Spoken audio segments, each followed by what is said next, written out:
Joseph, first of all, congratulations, nominated World Breakthrough Player of the Year. How does that feel? I mean, what a whirlwind. Yeah, it's pretty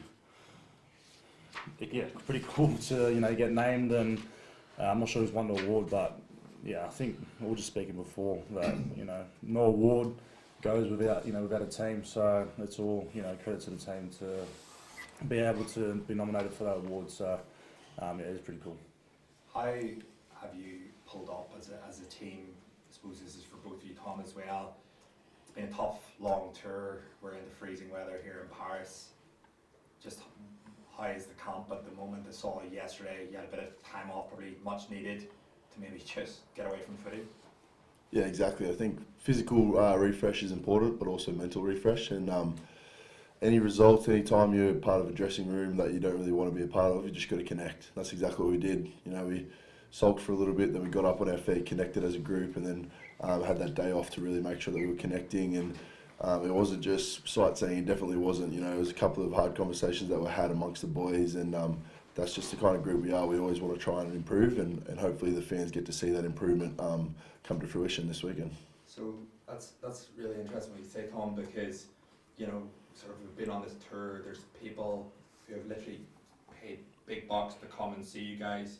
I think for you, Joseph, I mean, I know your family's here. You know more than anybody just what this means to the people following at home. Yeah, 100%.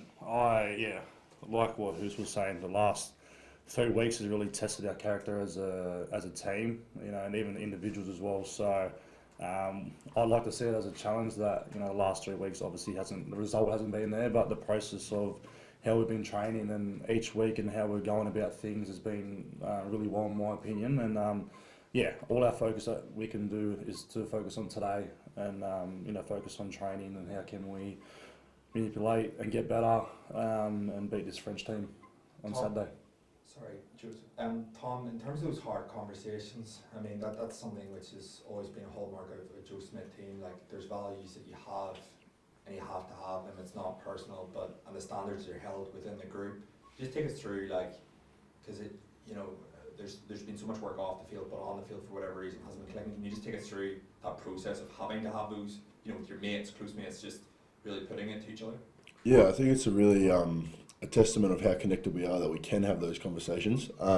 We just know we haven't been good in terms of fundamentals.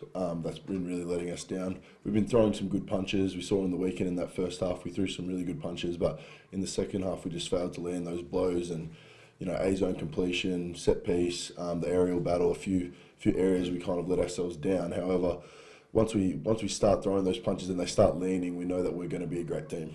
Like, we know it's coming, but progress isn't linear. It comes in ebbs and flows, and at the moment we've been having a few of the down moments. But we know that as a team, if we keep connecting, and as Joe said, we're more process orientated than outcome orientated, we will eventually get the results that we want.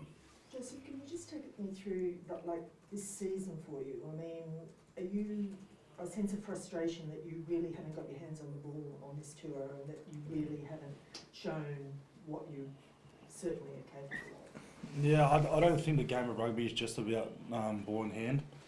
Well, I believe that you can make an impact defensively, aerially, helping other teammates to get into space. That's how I see the game. I don't necessarily just see it as myself getting the ball in hand. Obviously, I'd love to, but that's on me to study the game and see where I can pop up on the field and connection with different teammates. That's on me. That's not on anyone else in the team. But yeah, it's I'm still growing in this game. I feel like it's my first year properly playing the game of rugby professionally. So I'm just keeping chipping at it, just seeing where I can get better and improve. And the aerial contest has been really important in the last few games, and obviously against France that will be quite significant as well. Yet the team, coming from a country that has AFL, you would think that the aerial skills would be second to none. How do you feel the team is dealing with that? And is it a result of just the pressure the opposition is putting on you, or is it that this is an area that really the team has to work on a lot more? No, I think everyone just highlighted the last game, but if you see it from a whole year progress, I think from last year. I think the boys have really improved. I thought like Jorgo, Potts, Dylan Peach, a lot of the boys outside backs, have really improved in my opinion. Obviously, everyone else has a different opinion, but we work really hard. Every Tuesday, Thursday, and some boys, even on an off day would, work on it. So it's something that we're really working on. It's not. I see it as one of our great things in our game. We just, I think it's really highlighted from the last game that we didn't get as much back, but it's also a team. It's not just the backs that going up for the catch. It's everyone getting around the ball. It's the whole team. It's just not the highlight of the people at the back catching the ball. And can I just ask, because James O'Connor has come in and now he's gone out, how does that disrupt the team? To have people coming and going like that. I don't believe it does. We have a great group that boys come in and out that just fit in, and then once they go. But we're such a tight knitted group that anyone that comes in, it's almost like you've seen them again, and then they go. So we have a tight core group which we all lean on with each other. But no, I don't really see it as a negative thing to the group. I suppose though the position is quite key, being a key playmaker, and you've had 3 in that position in the last couple of games. How do you adjust to this constant change? I think foundationally they're all there to play the same role. Obviously James brings that experience, but we certainly know that Tane and Carter bring that kind of flair that we're looking for, and ultimately they're all just trying to find their feet and get settled in that saddle at the helm of a team that needs to make sure that they're getting go forward ball. So I suppose it will help them once we can kind of make sure that our shape and our forwards and our set piece and all that kind of starts flowing. I think it's not fair to kind of put it on just one guy or one position. We know that once we start getting our forwards game going, then it'll definitely help them go to a new level. And you spoke about the hard conversations. Was that one of the conversations? That you've really got to support the playmaker? Yeah, absolutely. Well, we've got to support our whole team. It's like what Joe was talking about from the aerial contest. It's not just on Sue to get up. It's making sure that I'm there to get the scraps when he taps it back, because we know every time that ball goes to boot, it's a contest. And on the weekend was no difference. And a couple of the times the Irish boys were quicker to get to the ball than we were. So we know that the French are going to be contesting our boys. We know we have full faith and belief in our boys to get into that contest and win 50% of those battles, but the 50% they don't win, we got to make sure that we're there fighting for the scraps on the ground, because it's a whole team effort. And it's the same thing for the set piece. We got to get our set piece going right, and then the backs can work their magic off it. So the pigs have to go to work for the pretty boys to score the tries. Is there anywhere, Joseph, you like other sports, other moments you guys as a collective can take inspiration? 3 defeats. It's tough, it's cold, it's long tour, travel days, as exciting as it is to be here. Is there anywhere outside you can take inspiration to seemingly do the impossible and beat France on their own turf? As a group, we just focus on us. We don't, obviously there's, different teams that have gone back from, different losses and different organisations, but we're really focused on how can we improve from Saturday to train today. We don't look too far or too far back. Obviously we're 3 losses in a row, but like I've always been saying, it's part of a process for us as a team. We'll be better for it. I definitely believe in our team, and we've got that trust and that glue that these 3 losses will help us long term.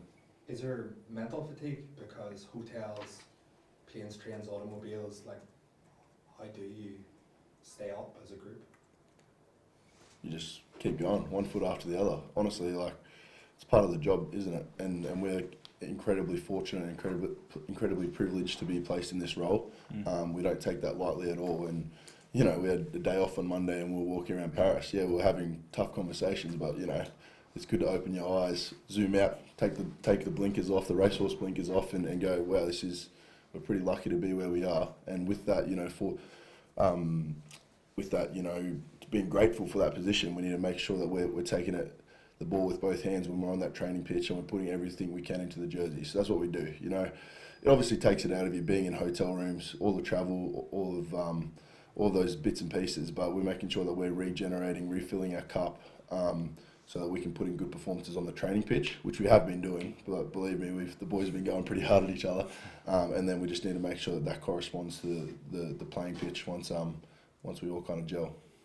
Tom, can I just ask, what are you expecting from the French on Saturday? What kind of game do you think they'll produce?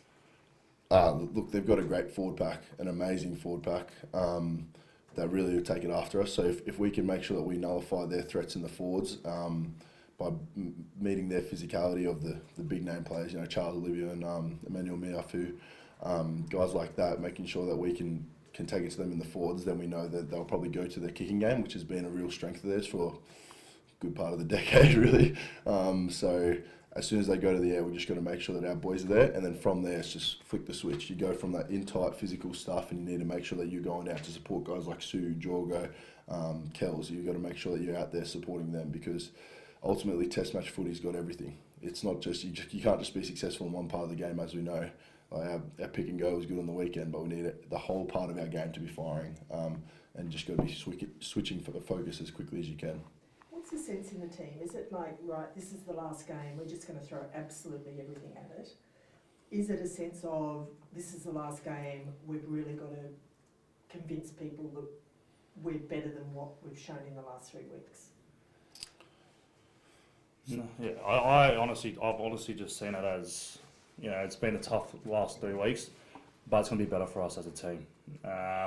It's all part of the process for us leading into the World Cup. Each game matters for us to grow and build as a team, and, you know, support we've been getting from all Australians. You know, even though we've been losing games, I still believe that, you know, a lot of Australians in the crowds and a lot of support back home. So we're just building. We're going to keep on building. We're going to lose some games, we're going to win some games, but we're going to get better each time. So that's on us as players to, you know, step up to that play, and also as a playing group to stay tight, and also our fans to keep on supporting us. That's how we see it. Do you think the public sees it that way? Look, I can't speak on everyone else, but we only can talk what we've been training hard. We've been real process driven. Obviously, supporters and fans want to see results, and that's what we're chasing for as well. But we've got to stick to the process of, you know, training hard, and then the results will come. We truly believe that as a crew. Obviously the last 3 weeks haven't been the way it's been, the way we don't want it to go, but we had that belief that, you know, it's going to be better for us in the long term. Joseph, I think this is your first time playing in France, is it? Yeah. Can you tell me like what it means? I mean, I don't really think there's any stages that get bigger. Stade de France, massive anthem. I'm assuming, I think your mum and dad are going to be in the crowd. Yeah. What's that going to be like for you? As in, you've played in some pretty grand stages, but maybe it's one of the biggest.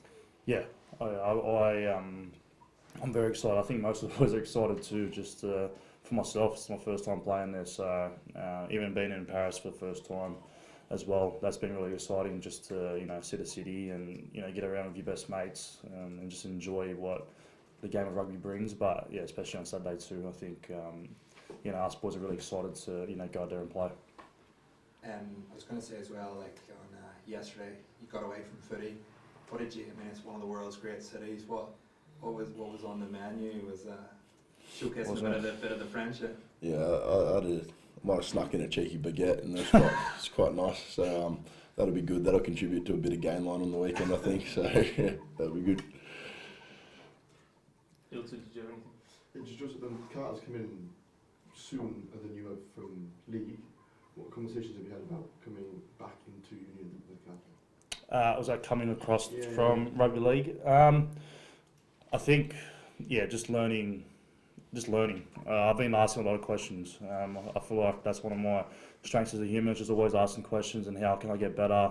How can I connect with the team? That's where I really been asking my questions. Just learning how to get better at the game, and also just connecting with the teams, the boys off the field.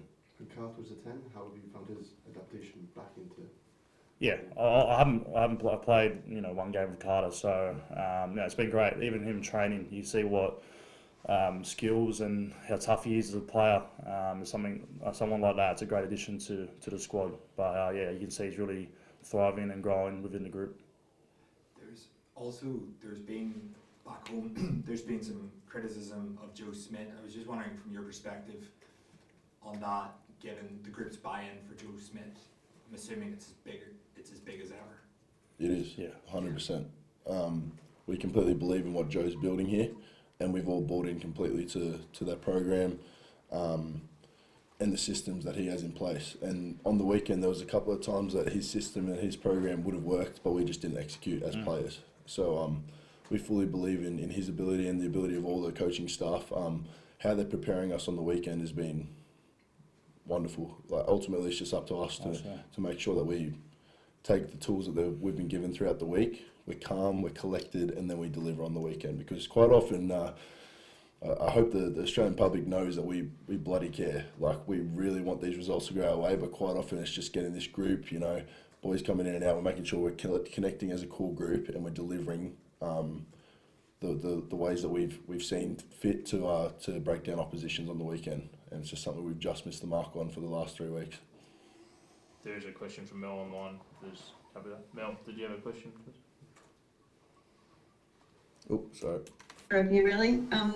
Yeah, just sort of following on from that about Joe.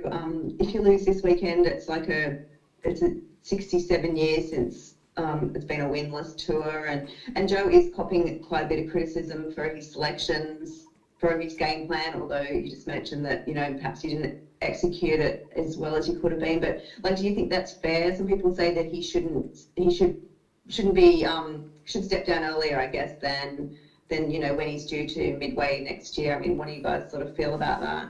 No, we take it as a playing group. You know, Joe, he sets it up as throughout the week.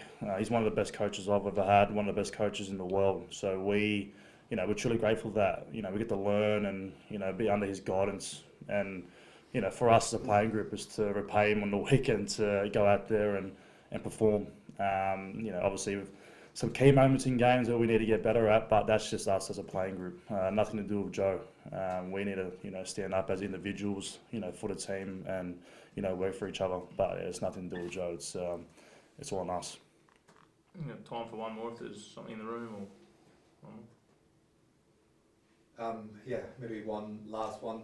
Can you just take us inside the prep, the hours, the time that Joe is putting into you? I mean, both, I know, Joseph, you're new to the game. Tom, you're a young player. Like, can you just take us inside this week, just Joe's messages to you?